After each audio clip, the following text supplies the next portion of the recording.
means of preparation of an account. Account means ledger.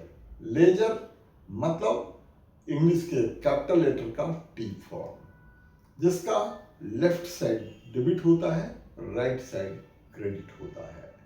अब account prepare करने के लिए कुछ रूल्स होते हैं जिसको फॉलो करने चाहिए। नंबर 1, सबसे पहले ट्रांजैक्शन को अच्छी तरह से पढ़ना चाहिए।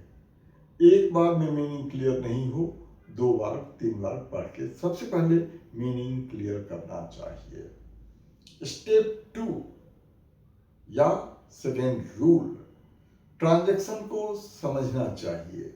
समझने का मतलब ये है कि वो जो ट्रांजैक्शन है मतलब एक्सचेंज है, मतलब उसके अंदर एक्शन और रिएक्शन विथ मॉनेटरी इम्प्लीकेशन कौन कौन से इफेक्ट हो रहे हैं, उनको आइडेंटिफाई करना चाहिए।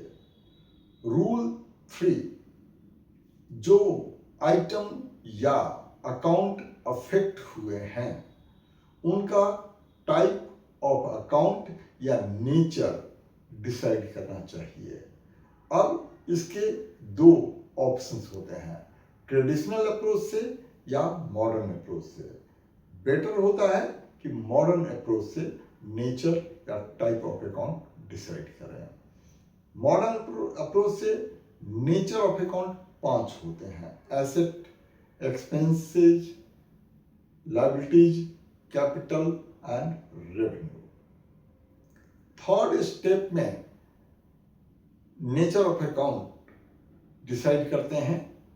फोर्थ स्टेप में इफेक्ट डिसाइड करते हैं। मॉडर्न अप्रोच से इफेक्ट 2 होते हैं, इंक्रीज या डिक्रीज। फिफ्थ स्टेप अकॉर्डिंगली उसे डेबिट या क्रेडिट डिसाइड करते हैं, मतलब एसेट्स एक्सपेंसेस इंक्रीज हो, लायबिलिटीज कैपिटल और रेवेन्यू डिक्रीज हो तो डेबिट, और एसेट्स एंड एक्सपेंसेस डिक्रीज हो, लायबिलिटीज कैपिटल और रेवेन्यू इंक्रीज हो तो क्रेडिट होते हैं।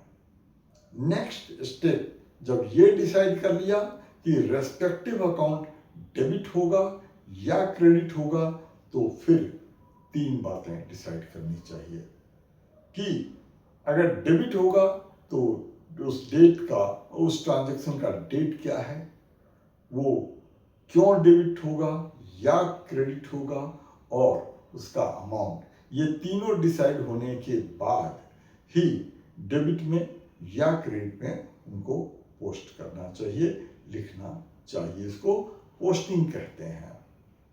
नेक्स्ट स्टेप, पोस्टिंग हो जाने के बाद जिस अकाउंट के जिस साइड का टोटल अमाउंट का टोटल ज़्यादा लगे उसे लोअर साइड में एक लाइन अगर खाली हो तो ठीक है, अदरवाइज एक लाइन क्लोजिंग बैलेंस लिखने के लिए छोड़ करके हायर साइड को टोटल कर लेना चाहिए।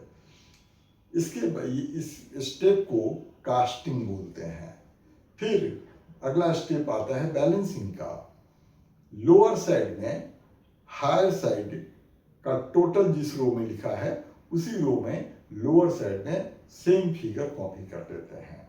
फिर लोअर साइड के अमाउंट्स को टोटल करके हायर साइड के अमाउंट से उसको माइनस करते हैं, और जो डिफरेंस होता है उसे बैलेंस कहते हैं। इसके लिए अगर वो बैलेंस अकाउंट के डेबिट साइड में आया है तो वहां पर मंथ का लास्ट डेट और टू बैलेंस कैरिड डाउन या C/D या कैरिड फॉरवर्ड लिखते हैं, और अगर डेबिट का टोटल ज़्यादा है तो क्रेडिट साइड में मंथ के लास्ट डेट पर बाय बैलेंस कैरिड डाउन लिखते हैं। नेक्स्ट स्टेप, फिर नेक्स्ट मंथ के अपोजिट जिस साइड में अकाउंट का टोटल ज़्यादा हो, मतलब डेबिट बैलेंस हो, तो नेक्स्ट मंथ में फर्स्ट डेट को बैलेंस BD, अगर क्रेडिट का डेबिट का टोटल ज़्यादा है तो डेबिट साइड में टू बैलेंस BD, क्रेडिट का टोटल जाता है तो क्रेडिट सर्विस में बाई बैलेंस बीडी ऐसा लिखते हैं।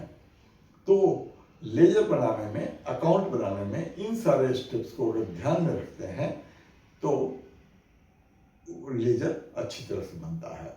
और भी एक बात को ध्यान में रखेंगे कि लेजर में पोस्टिंग करने के पहले दिमाग में पहले क्लियर कर लेंगे कि डेट क्या लिखना है, पर्टिकुलर में क्या नाम लिखना है और फिर अमाउंट कितना लिखना है।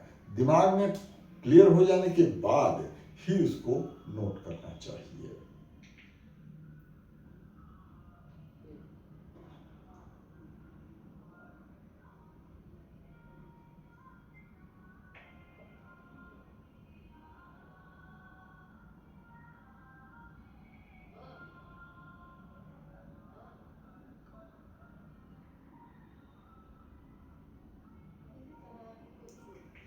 Measures of government budget. Government budget दो टाइप के होते हैं, बैलेंस्ड बजट या दूसरा अनबैलेंस्ड बजट। बैलेंस्ड बजट तब होता है जब बजट रिसीट और बजट एक्सपेंडिचर इक्वल होते हैं, और अनबैलेंस्ड बजट तब होता है जब बजट रिसीट और बजट एक्सपेंडिचर इक्वल नहीं होते हैं। ये जो अनबैलेंस्ड बजट होता है ये भी दो टाइप का होता है। नंबर 1 सरप्लस बजट और 2 डेफिसिट बजट। सरप्लस बजट का मतलब होता है budget receipts minus budget expenditure. मतलब बजट रिसीट जब बजट एक्सपेंडिचर से ज़्यादा हो तो उसे बैलेंस सरप्लस बजट कहते हैं, और जब बजट रिसीट बजट एक्सपेंडिचर से कम हो तो उसको डेफिसिट बजट कहते हैं। ये डेफिसिट बजट भी 3 टाइप का होता है, रेवेन्यू डेफिसिट, दूसरा फिस्कल डेफिसिट और तीसरा प्राइमरी डेफिसिट। रेवेन्यू डेफिसिट का फॉर्मूला होता है या रेवेन्यू डेफिसिट का मतलब होता है revenue receipts less than revenue expenditure. Fiscal deficit का फॉर्मूला होता है total budget receipts excluding borrowing less than budget expenditure. इसका और एक फॉर्मूला होता है fiscal deficit equal to borrowings of the government, और तीसरा प्राइमरी डेफिसिट होता है जिसका फॉर्मूला होता है fiscal deficit minus interest payment.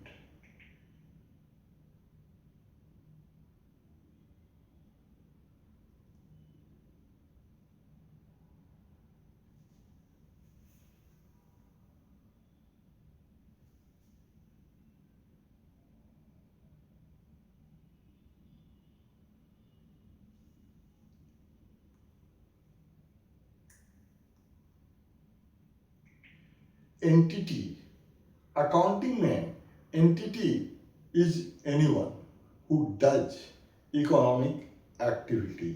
ये एक इंडिविजुअल हो सकता है, एक इंस्टीट्यूशन हो सकता है। अब ये एंटिटीज दो टाइप के होते हैं, business entities and non business entities.